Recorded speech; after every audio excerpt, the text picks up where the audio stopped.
7 கோடி ரூபாய் கொடுத்தவன் பாட்டு கிட்டாவில் எங்கள் பாட்டை போட்டவொடனே கைதட்டல் வருது. ஜிவிபிரகாஷ் வந்து அவ்வளோ தங்கமான மனுஷங்க. அவர் 7 கோடி வாங்குறது வந்து இவருக்கு என்ன? ஏன் இப்போ ராஜா சார் பண்ண அந்த பிதாமகனில் கூட எம்எஸ்வி பாட்டு தான் பாடியிருப்பாங்க. அப்போ என்ன ராஜா சாருக்கு வேலையை தெரியலன்னு சொல்ல முடியுமா?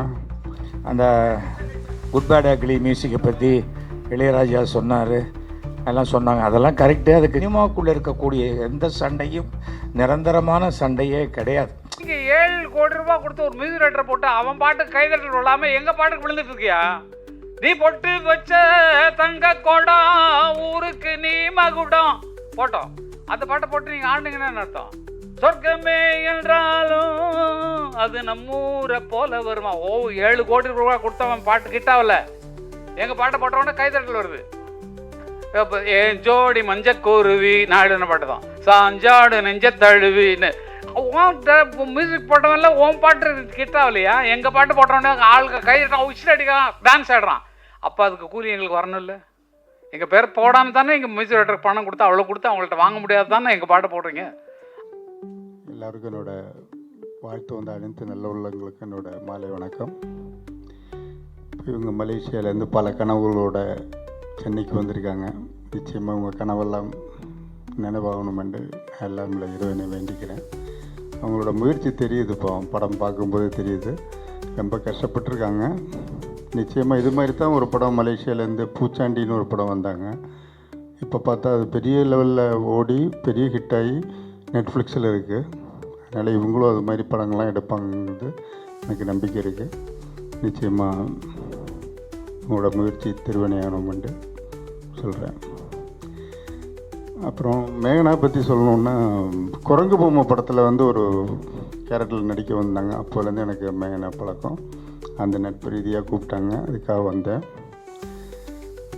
அதனால் இப்போ யார் வரான்னு கேட்டேன். இப்போ யார் வரான்னு தெரிலன்னாங்க. அப்போ நிறைய பேர் கூப்பிட்ருக்காங்க. அவங்களோட புது படம்னால என்னால் முடிஞ்சு நான் தம்பிராமே சார், கண்ணன், எஸ்வி சார்லாம் வந்திருக்காங்க.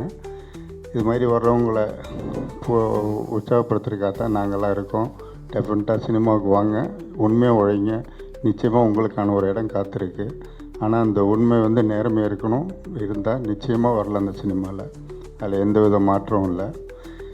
அப்புறம் ஒரு போன ஆடியோ ரிலீஸில் வந்து ஒரு கங்கைமன் சார் சொல்லியிருந்தார், ஒரு ஜிவிபிரகாஷ் மேலே என்ன கோவம் தெரில, 7 கோடி ரூபா சம்பளம் வாங்குறாரு, அவர் வந்து எங்கள் சாங்கம் யூஸ் பண்ணார் அப்படின்னு.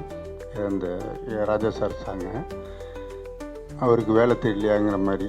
ஜிவிபிரகாஷ் வந்து அவ்வளோ தங்கமான மனுஷங்க. அவர் 7 கோடி வாங்குறது வந்து இவருக்கு என்ன ஏதாவது வைத்தறிச்சலாக காண்டான்னு தெரில.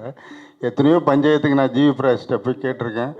எத்தனையோ படம், இப்போ ரீசெண்டாக கூட படம் பேர் சொல்லக்கூடாது, நைட்டு ஒரு 60 லட்ச ரூபா சம்பளத்தை விட்டு கொடுத்தா என் சம்பளத்தால் படம் நிற்குதானே, நான் விட்டு கொடுத்துறேன்னு அப்படின்னு சொல்லி எத்தனையோ படத்துக்கு வந்து ஜிவிபிரகாஷ் வந்து கஷ்டப்பட்டு ஒர்க் பண்ணுவார். சம்பளத்தை விட்டு கொடுத்து படத்தை ரிலீஸ் பண்ணியிருக்காரு. இப்போ அவரோட தப்பு கிடையாது. அந்த படத்தில் குட் பேட் அக்லியில் அந்த சாங் வச்சது அது டைரக்டரோட விருப்பம். ஏன் இப்போ ராஜா சார் பண்ண அந்த பிதாமகனில் கூட இவர் சிம்ரன் ஆடுற சாங்கில் எல்லாம் இப்போ அந்த எம்எஸ்வி பாட்டு தான் பாடியிருப்பாங்க. அப்போ என்ன ராஜா சாருக்கு வேலையை தெரியலன்னு சொல்ல முடியுமா? கரெக்டு. அதனால் அது வந்து ஒரு காலம் ஜிவிபிரகாஷை தப்பாக எடுத்துக்க வேணாங்கிறதுக்காக நான் சொல்கிறேன்.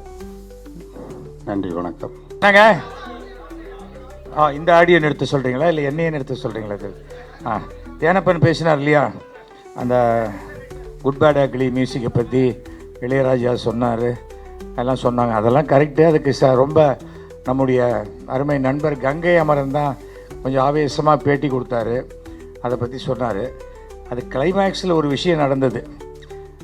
அந்த கங்கை அமரன் பேட்டியெல்லாம் பார்த்துட்டு இளையராஜா சொன்னாராம், முதல்ல இவன் மேலே கேஸ் போடணும் அப்படின்னாராம். அதாவது சில சமயம் என்ன ஆகிடுது, சிலர் சினிமாவில் ஏதாவது சாதாரணமாக சொன்னால் கூட அதை எப்படி பெரிய விஷயமாக்கி ஒருத்தருக்கு எப்படி கெட்ட பேர் உண்டாக்குறதுங்கிறது வந்துடுது. அவ்வளோதானே ஒழிய இது நமக்கு மேட்ரு இல்லைன்னா சில விஷயத்த ரொம்ப பெருசாக்கிடுறோம். அந்த ஒரு காரணத்துக்காக தான் சொல்லப்படுது. ஏன்னா கங்கை அமரனை பற்றி நாங்கள் ஜாலியாக சொல்ல முடியும். ஏன்னா நல்ல ஃப்ரெண்டு எங்களுக்குள்ள. நான் கங்கை அமரன் கச்சேரி பண்ணும்போதே சொல்லுவேன், கங்கை மரம் பேச்சு கச்சேரி ஃபிக்ஸ் பண்ணால் 4 பாட்டு ஃப்ரீ அப்படிம்பேன். ஏன்னா பாட்டுக்கு நடுவில் பேச்சு தான் நிறையா இருக்கும். ஒவ்வொருத்தருக்கும் ஒவ்வொரு ஸ்டைல் அது. அதனால் அந்த ஃப்ரெண்ட்லினஸ் தானே வழிய சினிமாவுக்குள்ளே இருக்கக்கூடிய எந்த சண்டையும் நிரந்தரமான சண்டையே கிடையாது.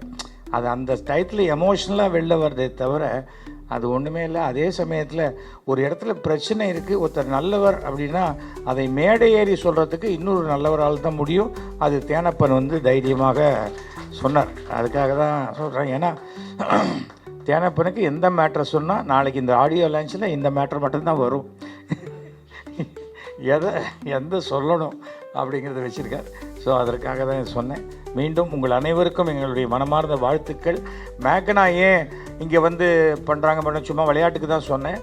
மேக்னா சென்னையில் வந்து இந்த ஆடியோ லான்ச் பண்ணதுக்கு முக்கிய காரணம் அவங்க அப்பா அம்மா சென்னையில் வாழ்ந்து கொண்டிருக்கிறார்கள்.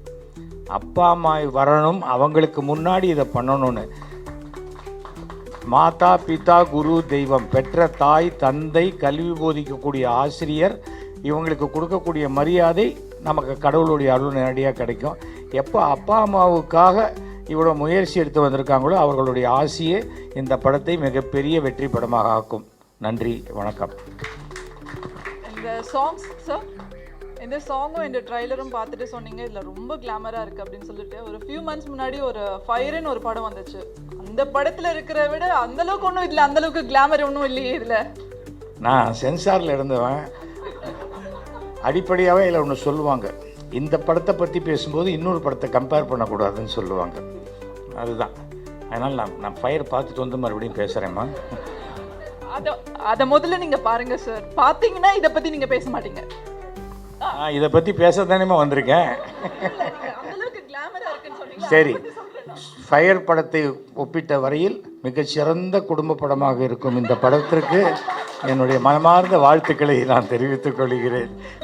எனக்கு 75 வயசாச்சுமா, என் பார்வையில் சிலது கிளாமராக தெரியும். நாளைக்கு என் பையன் வந்தால் சூப்பராக இருக்குது அப்படிம்மா, அவ்வளோதானே. தட் இஸ் கால்ட் இந்த generation gap. Thank you so much.